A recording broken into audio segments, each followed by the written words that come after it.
Thomine, the floor is yours. Please enlighten Thank you us very with the much. technical review. Thank you very much, Samara, and hello to everyone. So the MES 1002 is developed based on 4 main design principles, which are all shared with MES 1001, our NOx analyzer. And the first one is to have drift-free measurements. This is possible by using the measurement technique called differential optical absorption spectroscopy. And this, in combination with automatic zero-point calibration, ensures drift-free measurements. It relies on the fact that if you have a certain concentration of a specific gas, the fraction of light that is absorbed at a specific wavelength is always the same. It's a fundamental property and it never changes. So this gives you drift-free measurements. All you need to determine is the fraction of light that is absorbed. And when we say drift-free, we mean zero drift, and it means no span drift or any drift in any part of the measurement range. The second principle is in situ measurement. We want to measure directly inside the exhaust stack. It brings you real-time measurements, but it also, as Mervyn already said, it takes away a lot of possible errors. There'll be no heated lines, there'll be no gas conditioning, and some systems, many systems have to remove water. So this is about the gas conditioning. Water is not a problem for MES 1002 because it is not spectrally overlapping. The third design principle is that it's a single unit. This is all you see. The probe is inside the stack, and all the electronic components are directly outside the stack. And this means there are no extraction cable of gas, and there's no optical cables to another analyzing cabinet. All the analysis takes place inside that black box. Further, there's no optical alignment to be done on the ship.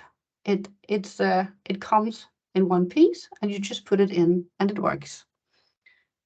And the fourth principle is that it's designed for marine. It is designed to sit on an exhaust pipe. It is particularly designed to be robust against vibration. And for MES 1002 in particular, it's also designed to be robust against the very corrosive scrubber environment. And this is very much a matter of what the probe is built of. It's built in Cornell.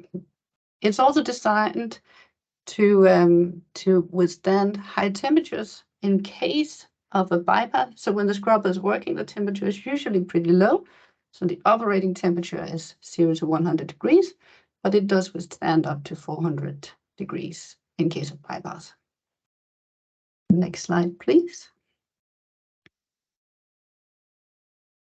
A few more points to make from the technical side. It measures simultaneous and in the same position SO2 and CO2.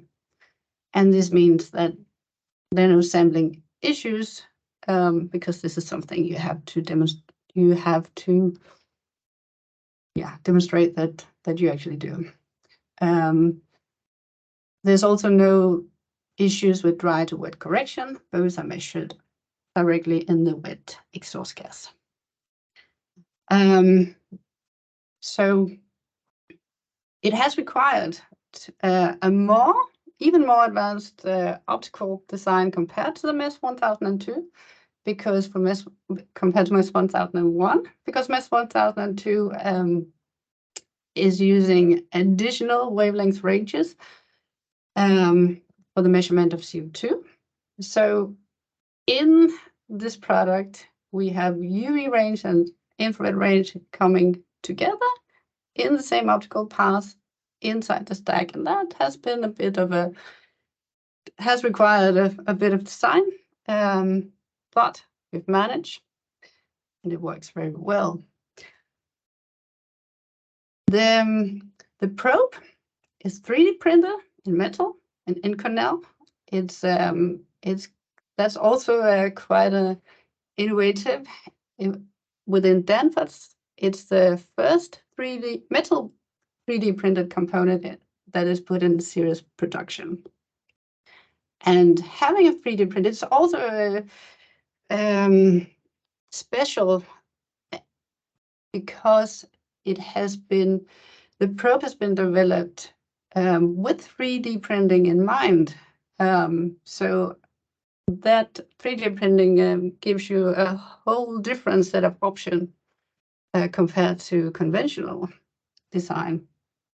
It meant that the probe, although it is longer than the MES 1001, it is not heavier. It also meant that there could be hollow structures inside. They could be complex. And we use this for internal air transport, for keeping the optics clean, and for this very important 0-point calibration.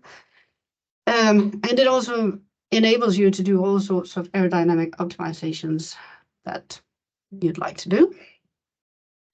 And the final point I have here is that it has been extensively lifetime tested already. In its current shape, it has been running on 2 different vessels continuously for more than a year. So we do have some experience with its robustness by now. Yeah. Next slide, please. So just to recap a little bit about what it is that this product actually does. It measures SO2 and CO2 in the stack with the ranges 0 to 200 ppm for SO2 and 0 to 15% for CO2, and it reports the ratio as well. It's all in compliance with the MARPL regulations. And the operating temperature range is 0 to 100 degrees, but in case of bypass, it also withstands up to 400 degrees. Yeah, that's the basic technology. Next slide. And this is my final slide. So I just told you it was complying with all the MARPL regulations. And of course, it's not enough for us to say that. We need a type approval certificate stating this.